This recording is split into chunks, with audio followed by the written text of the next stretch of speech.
is actually one of several questions in that email, but it says, I'm trying to understand the first example of today's class, meaning the previous lecture, lecture 21. When rate equals 2, an octave up, why does the frequency information reflects from SR from the half sample rate in the spectrum?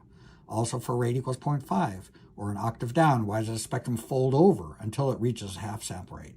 And how is that related with aliasing? So those of you who have taken ECE402 will already quote this, but it's still good to just think about the basics. Often the basics is the most useful information you'll ever learn, and so I want to talk about it some more.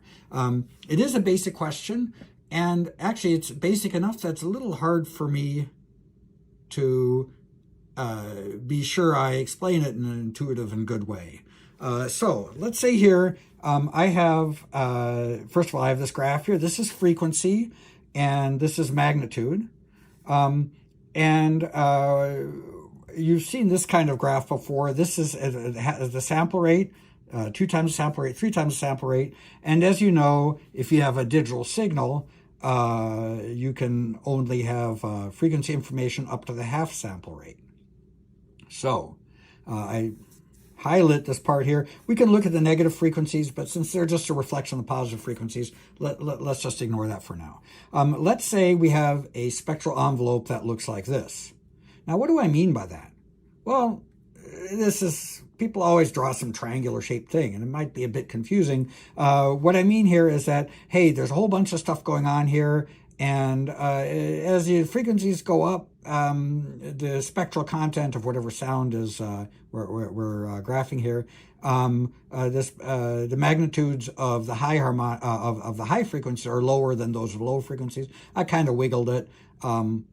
Does any real spectrum ever really look like this? No, you would probably see lots of little peaks and valleys. But any case, low frequencies are generally or quite often higher amplitude than high frequencies, and this is just sort of what it. Let's just pretend whatever I recorded. This is the spectrum of it, the magnitude spectrum, just to make it simple. So, what is this part that I highlight here? Well, after you go through D to A converter and everything beyond the sample rate over 2 is removed. And so this orange part is what you actually will hear, this highlight part.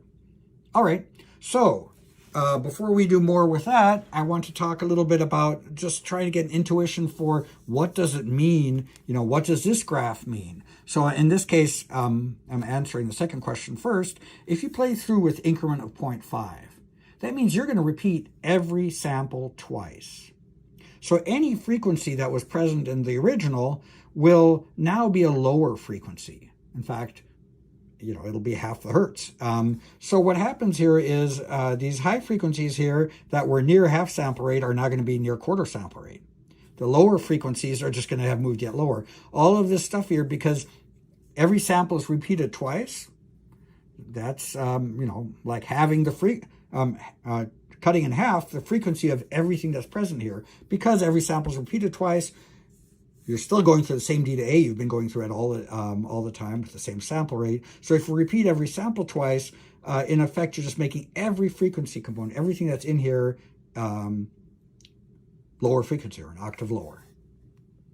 Okay, does that make sense? If that doesn't make sense, stop for a while and think about this, because the rest of this will follow easily then once that makes sense. Now, if you're using increment of 2, well, now you're going to go through whatever, let's say you have something here that has a period up here that has a period of, I don't know what, 100 samples. If you're going to go through it with an increment of 2, it's only going to have a period of 50 samples. So whatever it was is now shifted over into higher frequencies. So basically the opposite happens when you're going through repeating every sample point. You squish everything down, the spectrum stretches out because everything is being made higher frequency by the fact that you're skipping over every other sample. Now, there's also noise effects and other things. We're not going to go into every detail here. I'm just trying to explain what the question was asking. So I think that should make sense.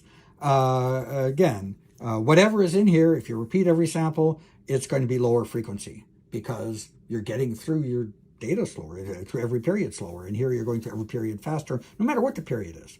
Every period that's present inside the recording is going to be traversed faster, so it's more stretched out.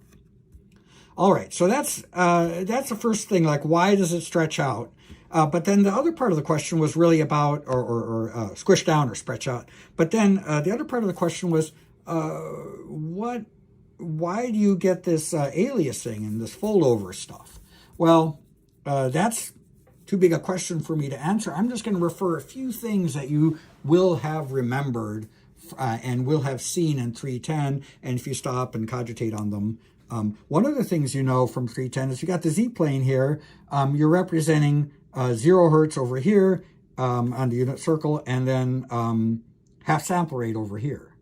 And so you can start at 0 hertz, you can increase sample rate, increase frequency.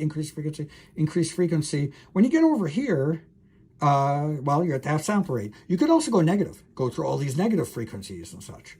But once you get to this side of the circle, if you keep trying to increase the frequency, what you imagine is increasing frequency, you actually get aliasing, because what's happening here, you're going around the circle and you're ending up at the same place that if you'd gone up this way. So whatever frequency this point is, you can get to it by increasing frequency, increasing more, and keeping increasing it, when in actuality, when you're up here, you're actually decreasing it. Again, think about the unit circle. You've seen this graphically, when you have this in the digital world, what that really represents is not just this. Because of the digital representation, you will always have this, like that. You'll always have copies of the spectrum. And you know that. And in fact, if you look at digital samples, if you think of them as impulses, they have all frequencies present, right? You can't possibly have a band-limited thing that's digitally represented if you're thinking of the sample points as it being sampled by impulses, because there has to be high frequencies. I mean, impulse, by definition, has all frequencies, including high frequencies present. So if you're sampling, if your whole sampling mechanism depends on impulses, and that's what your digital data points are, hey, you know there has to be high frequency information, and you know from your previous courses it looks like this. Whether you think of it of wandering around the unit circle multiple times to get each of these repetitions, or however you think of it. Again, here, if you're increasing frequency and stuff, and you get up to the half sample rate, once you go beyond the half sample rate, you can't represent anything beyond the half sample rate. When you do a D-to-A conversion, well, you throw all that away. This you get a low-pass filter of just of the stuff of interest. Now, let's look at this signal here. Here, we had stepped through everything through our recording or a sample file or samples in memory with a repeating each sample twice, or through an increment of 0.5 rather. So what do you get there? Well, you have the same pattern like this.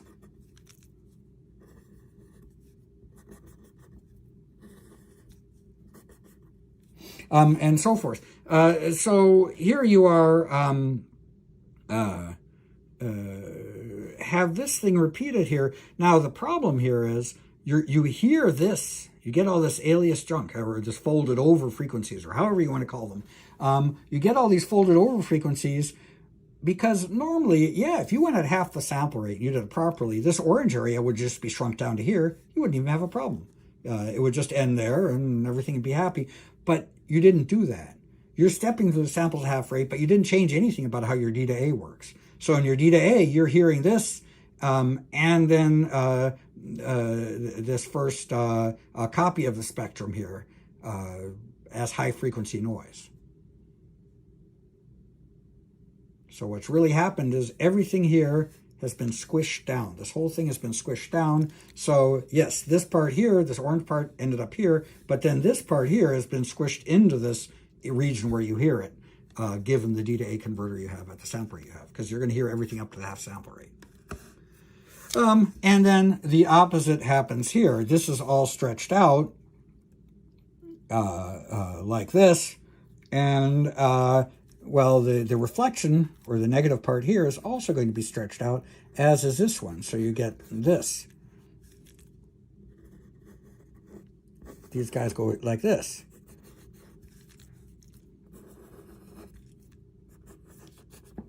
So now what's happening here is a different problem than here. Here you're getting all this high frequency noise added. Here you get the stuff that should be high frequency. It's trying to go past the half sample rate, right? You're stretching out all your frequencies, and once you try to go beyond that sample rate, you get fold over or aliasing. And these guys up here, one way to think of it is, well, they actually fold over, and you see them back here. All this other stuff is going to get filtered out, so you don't have to worry about that. But this is problematic. You've aliased here because you skipped every other sample. You didn't change anything about your sample rate.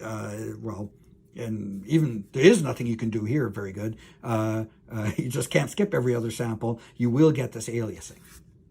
So I hope that helps some. Again, write me again if it isn't clear, and we can talk about it, or maybe do a Zoom session, or maybe ask at office hours about it.